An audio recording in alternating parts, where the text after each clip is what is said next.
Fala, meu amigo e minha amiga, seja muito bem-vindo ao nosso editorial do dia 2, sabadão, tá? Hora do almoço. Eu estou trazendo conteúdo, nosso almoço com política que acontece mesmo hoje, nesse sabadão. Vamos entender tudo que está acontecendo. Reunião tensa entre Lula e militares, os altos comandantes do exército do presidente Lula. Teve também um novo canal aberto do Eduardo Bolsonaro em relação a denúncias contra o ministro do Supremo, Alexandre de Moraes, e vem deixando, né, ministro do Supremo Tribunal Federal com a pulga atrás da orelha, ou seja, com um alerta aí, né? Outro ponto. A Globo News já vem desmontando o discurso pró-Lula. O Lula dizia que a culpa do tarifaço era do Eduardo Bolsonaro e do malvadão do Bolsonaro. Pois é. Sempre, né? A culpa é do Bolsonaro. O Bolsonaro já não governa há 2 anos. Mas até hoje é por culpa do Bolsonaro que o Trump está impondo tarifas, né? Então, assim, o discurso não se sustenta, não está colando. E aí, a própria Globo trouxe o entrevistado e já não está conseguindo controlar mais os entrevistados.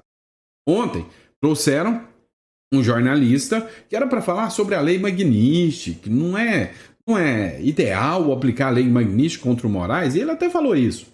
Mas ele disse o seguinte, que ele ficou assustado, como jornalista americano, ele ficou assustado com a censura que o STF impõe aos jornalistas aqui no Brasil, que o Brasil é uma democracia muito esquisita. Ou seja, nem eles estão conseguindo controlar isso aí.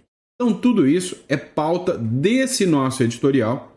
Se você gosta desse conteúdo, se você está afim, né, de sempre se manter bem atualizado com todas as informações que a gente traz, então, meu amigo, você que nos acompanha, não deixe de se inscrever no canal, curtir e compartilhar todas as informações, né? E a gente faz aqui as análises jurídicas, né? Eu sou advogado, filosóficas, sou filósofo também, né? Econômicas e, enfim, geopolíticas. A gente está aqui acompanhando tudo isso para trazer sempre a melhor informação para você. Hora de informação? Vem comigo, sabadão, hora do almoço. Estou aqui para trazer informação e discutir a política do Brasil com você. Vamos para cima. O seguinte, para muitos, Eduardo Bolsonaro é um vilão que atenta contra a soberania. Essa turma a gente chama de petista ou esquerdista. Para outros, o Eduardo Bolsonaro é um herói, alguém que está lutando, está batalhando para trazer, né, de volta a liberdade, a discussão sobre a liberdade de expressão, enfrentando abusos e tiranias. Essa turma, chamados de bolsonaristas. E aí a grande questão é, de que lado você está? Né? Ou você está do lado dos bolsonaristas ou você está do lado dos petistas? Não tem outra discussão, nem meio termo, nessa questão do Eduardo Bolsonaro. Pode até ser, né? Às vezes você só é uma pessoa que leva tudo pela consciência e fala, pô, os petistas estão errados, os bolsonaristas estão certos. Agora, o Eduardo Bolsonaro, ele vem travando uma batalha, isso é fato, e a esquerda quer colocar armas poderosíssimas contra o Eduardo Bolsonaro. Só para você ter noção, o Lindbergh Farias, ele apresentou um projeto de lei agora. Ele quer colocar a cadeia de 40 anos de prisão para quem atentar contra a soberania nacional. E aí o grande problema é crime de traição à pátria. Quem vai definir o que é isso, né? Mas enfim, o Eduardo Bolsonaro acabou de anunciar que foi aberto um novo canal de denúncias contra o ministro do Supremo, Alexandre de Moraes. Matéria do Metrópolis Política, bolsonaristas lançam site para receber denúncias contra Alexandre de Moraes. Segundo essa matéria do Metrópolis, o deputado Eduardo Bolsonaro, né, divulgou na sua própria conta, dentro do X, na madrugada do sábado, o site chamado Dossiê Moraes, a memória de todos os abusos do ministro para receber denúncias contra o magistrado Alexandre de Moraes do Supremo Tribunal Federal. Ele escreveu o seguinte, né, ao fazer a publicação. Não somos 213 milhões de pequenos tiranos, mas podemos ser 213 milhões a expor os abusos de Moraes. Posso contar com a sua ajuda para compartilhar? Escreveu o filho do ex-presidente Jair Bolsonaro em sua rede social. A referência é uma fala da ministra Carmen Lúcia, que a gente acompanhou, dizendo que Carmen Lúcia, que a gente acompanhou, dizendo que quem hoje tem uma rede social, você que tem uma rede social, provavelmente tem, então você não estava me assistindo. Para você que tem uma rede social, para você que acompanha, né, as redes sociais, você é um tirano, um malvadão da carochinha. E aí, né, você não quer atentar contra a democracia, contra os 11 eleitos deuses supremos da democracia. Pois é, meu amigo. A grande questão que sobra, a grande questão que paira, é que a Constituição, ela fala que todo poder emana do povo. A democracia deveria ser o povo, que é considerado hoje 213 milhões de tiranos. Então, a publicação do Eduardo Bolsonaro está viralizando, né? Está aí abrindo um novo canal de denúncias contra o ministro do Supremo, Alexandre de Moraes. Vamos lá, outro ponto que a gente precisa discutir são os impactos, né, que as sanções Magnitsky, que o Eduardo Bolsonaro brigou muito para chegar, né, tiveram aí, vamos dizer assim, de impacto. Dá uma olhada na matéria da Folha de São Paulo. O Lindbergh, de novo o Lindbergh Farias, entrou com ação no STF, aquilo que eu chamei de presente de grego, tá? Só pedindo aí, ó, gente, assina quem aí quer receber a Magnitsky, assina aí falando que ela não vale para vocês e para o Moraes. Tá, quem assinar vai ser sancionado. Afinal, o STF aqui não tem jurisdição lá nos Estados Unidos. A Magnitsky vai acontecer da mesma forma. O STF não deve obrigar bancos a desprezarem sanções contra o ministro Alexandre de Moraes. A maioria dos magistrados acredita que a medida colocaria instituições em risco e que o melhor é esperar para ver o alcance dessas medidas contra os ministros do Supremo. Sentiram. É óbvio que sentiram. No entendimento da maioria dos magistrados, no entanto, uma decisão do STF empurraria os bancos para uma situação de risco. O governo Trump poderia escolher qualquer um deles, de forma aleatória, para sancionar, inclusive com pesadas multas. Ué, não é isso que o Alexandre de Moraes fazia?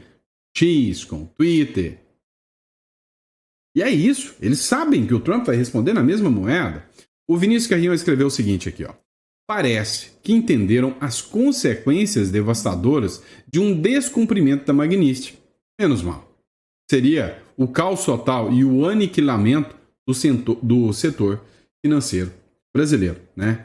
A aplicação da lei Magnitsky, neste caso em específico aqui. Então, pelo menos agiram com bom senso nesse quesito aqui. Agora, estão revoltados, né? Por quê? Fizeram um manifesto contra a esposa do ministro Alexandre de Moraes, dizendo que é um absurdo um terceiro ser sancionado por atos que são imputados ao Alexandre de Moraes. É entre nós, né? É só observar o que está acontecendo com o filho da Zambelli, a mulher do Eduardo Bolsonaro. Então, assim, estão sentindo, né, na pele o que acontece com os outros, não é? Agora, uma coisa é certa. O Lula está sentindo a pressão. Óbvio, né, que eles estão tentando transparecer uma tranquilidade, um sossego, uma calmaria, estão na lombra, na marisia, né? Só que o negócio é o seguinte, não tá bem assim não.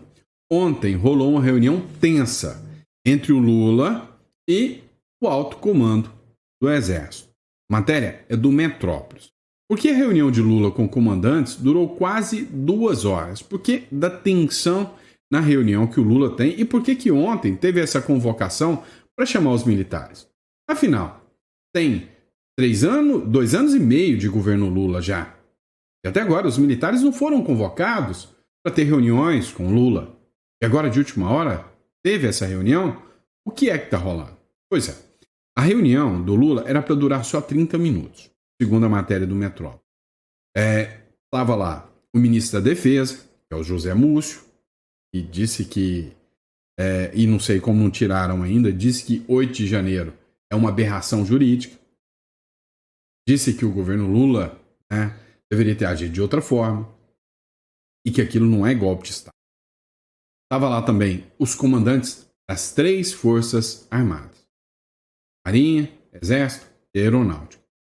O motivo da longa reunião, né? O Igor Gadelha teve uma entrevista, inclusive, com um dos militares, e ele disse o seguinte: ó, muitos assuntos foram discutidos, né? Nessa hora, os militares aproveitaram para pressionar falta de din-din, falta grana, falta dinheiro, cuscuz, grana, faz-me rir. Não tinha. Então, aproveitaram para pressionar por mais dinheiro, porque mais do que nunca o Lula agora vai precisar dos militares. Deve ter muito meio-fio para ser pintado. Então, pediu, né, apoio, suporte a esses militares, para que os militares pediram apoio, né, para mais dinheiro. Discutiram sobre os problemas do orçamento, que os militares estão faltando dinheiro até para o avião da FAB, que o Brasil está quebrando, né? A equipe econômica publicou um decreto tirando, né, descongelando 20 bilhões do orçamento da União, sendo que 1,92 era do Ministério da Defesa. O Lula já começou a liberar uma graninha para eles. E aí, nessa reunião, participou o Tomás Paiva, o almirante, né, Tomás Paiva, que é do Exército, o almirante Marcos Olsen, da Marinha, né, e da Aeronáutica, o brigadeiro do ar, Marcelo Damasceno. Tá? E aí, foi o momento perfeito que os comandantes, né, vendo tudo que está acontecendo no Brasil, aproveitaram para pressionar por mais um pouquinho de grana para as Forças Armadas. Que representa ainda ou não? Coloca no comentário só para a gente saber. Vamos lá. A pergunta que fica é: meu irmão, meu amigo, a culpa do tarifaço é do Bolsonaro? Será mesmo? Pois é, quando nem o G1, nem a Globo consegue esconder mais, o pior é que tem a beba que ainda acredita. Não, o Lula está lutando pela soberania contra os falsos patriotas. Ô, gente burra, né? Dá uma olhada. A Globo vai escancarar, vai esfregar na cara dessa gente, dessa turma, que não tem nada a ver com isso. Nada, nada, nada. A verdade é que qual que é o real interesse, né, do Trump contra o Brasil? Não é contra o Brasil, não. É contra o posicionamento do presidente da República do Brasil. O Trump não está nada contra o povo brasileiro. Inclusive, ontem ele gravou até um vídeo dizendo: não, eu amo o povo brasileiro. O que está me incomodando são as políticas pró-Rússia, pró-China, que o presidente do Brasil está fazendo. Inclusive, ele até falou: não, se o Lula quiser me ligar, me liga aqui, vamos conversar, vamos ter um dedinho de prosa. Escuta só esse trecho dessa matéria aqui, para você que é um incauto, talvez você está até me assistindo aqui, e acredita ainda que o Lula está defendendo soberania nacional contra o Bolsonaro. O Bolsonaro foi bode expiatório nessa história, né? O interesse do Trump, ele pensou assim: não, eu vou juntar o útil ao agradável. Eu já quero sancionar o Lula por causa das... das coisas que o Lula está fazendo, por causa do BRICS, entre outras coisas, e da influência da China aqui. Aí eu já vou aproveitar que eu acho um abuso que estão fazendo com o Bolsonaro, já jogo os dois no mesmo balaio. Qual é o real motivo para os Estados Unidos imporem uma tarifa de 50% ao Brasil, muito maior do que a de outros países nesse momento? O interesse tem 5 letrinhas, chama China. Se não prestar atenção nisso, não entende os 50%. O interesse é um recado, primeiro para a América Latina. Olha, presta bem atenção, vocês podem vender commodity para a China, tudo isso, mas hegemonia da China aí dentro não vai ter. Se você me perguntar por que tem hegemonia chinesa na América Latina, pensa no porto de Xangai, no Peru. Ah, é um porto maravilhoso, os chineses botaram 4 bilhões de dólares ali para reformar, vai entrar petroleiro que nenhum outro porto cabe, vai entrar navio de container que nenhum outro porto cabe. Parou em Peru? Desculpa, não é não. Quem já acompanhou os podcasts do Leonardo Trevisan, que é esse senhor aqui, né? Ele é professor de Relações Internacionais da ESPM, tá? Eu já li livros dele, porque quando eu fiz o meu mestrado, para quem não sabe, tá? Eu sou mestre pela Universidade pela Must University, né? Miami, em International Business, né? Relações Internacionais, Negócios Internacionais. E aí o Leonardo Trevisan é professor de Relações Internacionais, então à época os professores orientaram livros e deu livros para que a gente acompanhasse, né? Cara, o cara é totalmente, assim, esquerda, ele não é de direita. Mas se até a galera da esquerda, você já sabe que é de esquerda, senão não tinha nem brotado ou pisado lá na Globo News, né? Não tinha nem brotado lá. Agora, quando você vê um cara de esquerda falando, não, que culpa do Bolsonaro, que nada. É a influência da China que tá tomando conta do Brasil. Cara, é um cara falando o seguinte, olha, gente, vocês podem vender commodities para a China, vocês podem ter negócios com a China. O problema é que vocês brasileiros, que vocês América do Sul aqui, Maduro, a turminha aí, estão querendo deixar a China dominar um mercado aqui. E isso não pode. Vocês estão pondo altas tarifas contra os Estados Unidos para que os produtos americanos não cheguem aqui.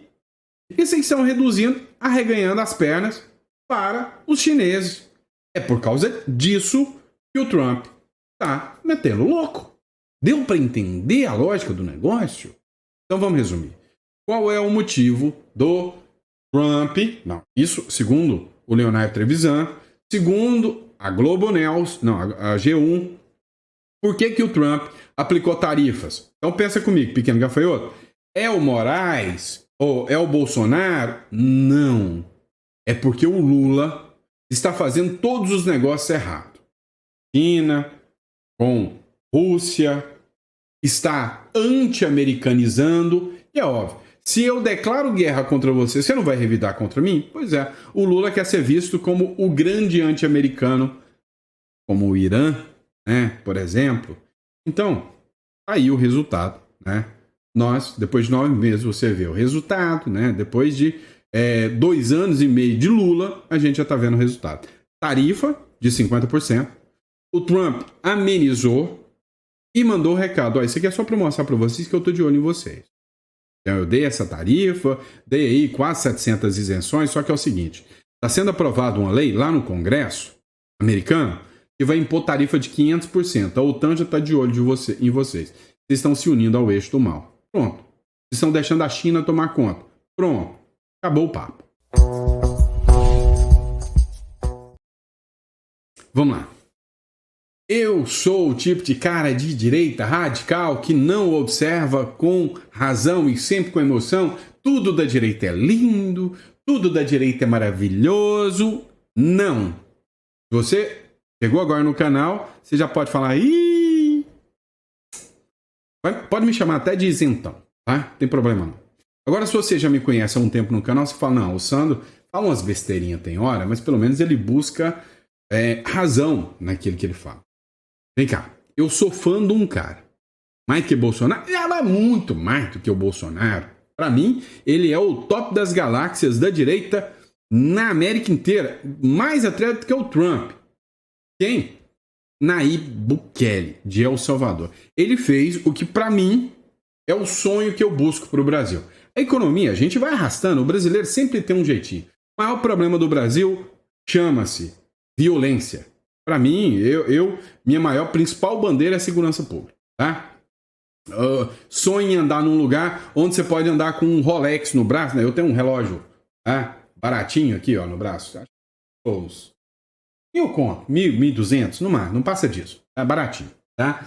E aí eu tenho um relógio desse e quero andar com ele no pulso, sem medo de ser assaltado. O Bukele entregou isso. Ele pegou um país dominado pelas gangues, um país com a corrupção em níveis estratosféricos, principalmente pelo judiciário de El Salvador, e limpou e se tornou o cara, né?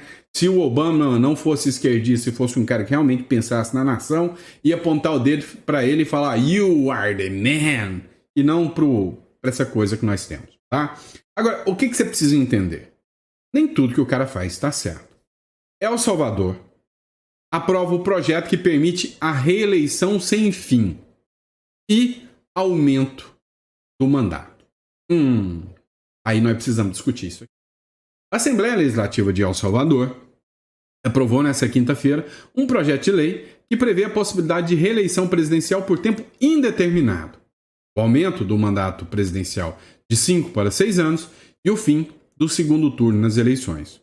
Isso abre caminho para que o atual presidente Nayib Bukele continue no poder. A proposta, que reforma a Constituição, foi apresentada ainda nesta quarta-feira e aprovada poucas horas depois. Atualmente, o presidente controla o Legislativo e o Judiciário. Até então, a Constituição salvadorenha não permitia a reeleição imediata.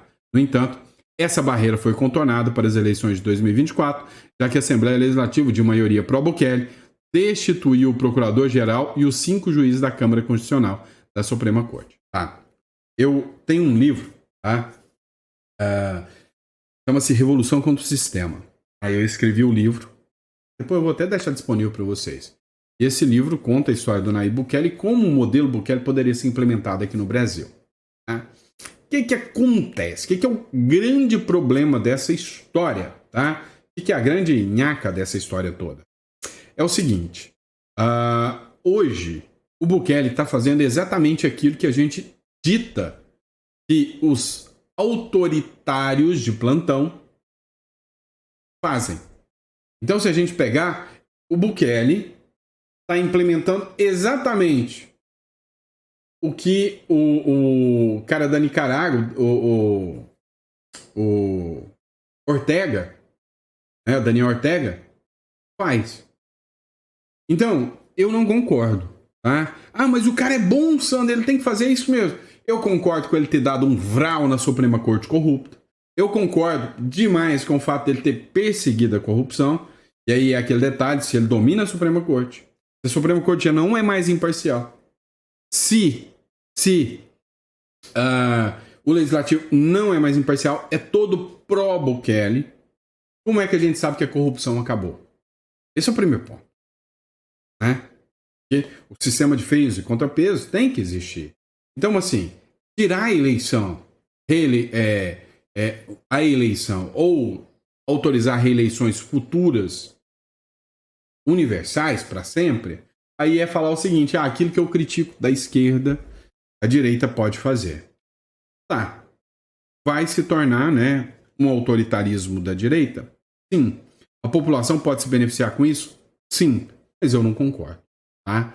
Para mim, eleição é eleição, democracia é democracia, seja da direita ou da esquerda. Então, tá, eu sei que vocês vão ficar bravos comigo, mas a minha visão, minha opinião de leigo, né? Não tão leigo, escrevi um livro sobre o cara e falo de direito constitucional, internacional o tempo inteiro. É que aí a gente tá dando o aso para criar um Daniel Ortega da direita. E aí também não é legal. Aí também não é legal. Tem que usar os mecanismos corretos, adequados, mas eu acho que já extrapola um pouquinho. Pode me xingar. Tá tudo bem. Meu irmão, eu vou te trazer agora uma bomba, mas uma bomba gigantesca. Uma coisa que talvez você nunca imaginou na sua vida. Vai te pegar de surpresa, assim, de uma maneira, assim, sem sombra de dúvida, você nunca imaginou isso na sua vida, né? Uma matéria que a fonte é da Gazeta do Povo, foi publicada até uma semana atrás, mas deve ter passado desapercebido. E aí, hora que eu ler, né, essa matéria, você finge cara de surpresa. Bom, olha isso. Resolveram fazer um estudo. E nesse estudo, eles querem saber se os professores, os docentes em sala de aula, desde o prezinho até lá em cima, se eles têm uma doutrinação ideológica pela esquerda ou se são imparciais os professores. Na sua visão, você acha que a direita, a maioria dos professores são de direita ou de esquerda? Em qual percentual? Vai ser uma surpresa para você. Sabe por quê? Porque tudo aquilo que você sempre soube foi confirmado agora. Teve um estudo de toda a América, não é só do Brasil, de toda a América. E aí ficou claro e evidente que a forma que a esquerda utilizou-se para dominar o discurso, dominar todo o discurso, foi tomando conta das escolas. 85% dos professores são de esquerda. Sobra o quê? 15%? Né? 15% de professores são neutros, centrão e sem partido. E vamos pôr 10%? Não, nem direita nem esquerda. 5% de direita, no máximo. Deu para você entender o porquê a esquerda dominou tanto assim o discurso por tanto tempo? Saiu um estudo, essa semana, foi divulgado na Gazeta do Povo e em vários outros jornais, que a pessoa tem uma tendência muito grande de ser de esquerda enquanto é jovem. É óbvio que é por causa disso, dos professores. Né? Os professores são exemplos dos alunos, ou deveriam ser. Então, os professores, os teacher, né? Os teacher, né? Os professorzinhos, né? Que adoram um iPhone, mas se dizem de esquerda, porque a grande maioria ganha o quê? Ganha dinheiro público. Porque os professores de escolas particulares ou de cursinhos tendem a ser menos left people, tá? Esses caras, quando são mais jovens, né? Nós, mais jovens, a tendência é ser mais revolucionário, é comprar o discurso dos professores. Com o passar do tempo e com a vinda das responsabilidades, tende a sair da esquerda e, ao assumir responsabilidades, vir para a direita. Isso é um estudo, né? Que cerca de 70% migra da esquerda. Os jovens, 60%, 70% são de esquerda e, ao crescer, casar e adquirir família e ter filhos, migram para a direita depois. Hoje eu falo sem medo nenhum, tem 70% de direita no Brasil, tá? Porque o pessoal está envelhecendo. O contraponto aí é com os mais jovens, né? Mas tem mais gente de direita. Então, assim, hoje o domínio, a dominância da esquerda é por causa dos professores. Resumo aqui para vocês. Se um presidente assumir e ele quiser realmente resolver o problema do país, é uma reforma da Constituição. E na reforma da Constituição, tudo começa do zero. Eu posso despedir todos os professores na hora, rural. Eu tenho um poder constitucional originário. No originário eu começo do zero. Um dia, mudar a Constituição ou mudar as regras, onde os professores têm que passar por toda uma repaginada. Quem é de direita faz uma tendência forte a influenciar, né, as pessoas de direita a buscar serem docentes, serem filósofos. Eu sou formado em filosofia, né? E sou de direita. Sou uma peça rara, uma exceção. Eu sou formado em direito. Tudo esquerdista. Ou raça para ter gente de esquerda é o tal do advogado, né? Tudo adora defender uma vítima da sociedade. Então, seria começar com a nova estruturação para, num longo prazo, né, ser balanceado. A esquerda descobriu como dominar todo o discurso, utilizando professores. Né? Vamos pegar um vídeo do Serrão aqui sobre o Eduardo Tagliaferro. Vamos escutar. É o seguinte, o Serrão, né, ele fez um vídeo. Nesse vídeo lá da revista Oeste, né, o Serrão discutiu, né, a participação do Eduardo Tagliaferro. O Eduardo Tagliaferro era o assessor do ministro Alexandre de Moraes. Ele que tomava conta, ele era o chefe do setor de desinformação, né, ou seja, perseguia os opositores políticos e mandava todo mundo para o inquérito das fake news. Bom, e aí o que acontece? O Eduardo Tagliaferro teve um dia, ele entrou num conflito, não lembro o que é, se foi briga familiar, não sei, e acabou sendo preso. Segundo ele, a polícia civil pegou o celular dele, pegou todas aquelas informações, fez um backup e jogou isso para a imprensa e descobriu-se, né, que havia um direcionamento de quem seria perseguido pelo Supremo Tribunal Federal, o que é uma assinte contra a democracia. E aí agora, né, ele fugiu para a Itália, o Tagliaferro, virou alvo do ministro Alexandre de Moraes, está no inquérito das fake news, fugiu para a Itália e disse que vai fazer todas as denúncias sobre como funcionava, né, o direcionamento de investigações por parte do ministro Alexandre de Moraes. Olha o que o Serrão falou sobre isso. Essa criatividade que Tagliaferro está revelando agora deixa claro o quanto a eleição passada acabou sendo uma eleição espúria do ponto de vista democrático. Porque uma eleição tem que ser livre. Uma eleição não pode ser realizada sob censura. E nós tivemos censura nessa eleição passada e retrasada. A eleição presidencial que eles referem, quando ele era assessor especial de combate à desinformação do Tribunal Superior Eleitoral sobre a presidência do ministro Alexandre de Moraes, ali nós tivemos uma eleição sob exceção, com o comando, com a atuação também da ministra Carmen Lúcia, que adotou medidas de exceção nessa eleição. Também tivemos uma eleição fora do padrão da normalidade que se espera numa democracia. Então, Tagliaferro tem muito a declarar e espero que ele declare, revele a verdade. Da mesma forma como aqueles funcionários da norte-americana USAID, ou USAID, que fizeram uma parceria muito estranha com o Tribunal Superior Eleitoral para produzir um manual, o livro que define o que seria desinformação para ser atuada, autuada e combatida pelo time do Eduardo Tagliaferro. E essa criatura... Pois é, né? Situação tensa. E é isso, pessoal. Obrigado pela confiança, pela credibilidade. A gente volta no nosso chá da tarde, tá? Não sei se vai ter jantar hoje, não. Não sei se eu consigo fazer os 4 vídeos, mas no nosso chá da tarde a gente tá aqui para bater mais um papo com vocês. Grande abraço, vejo vocês no próximo editorial.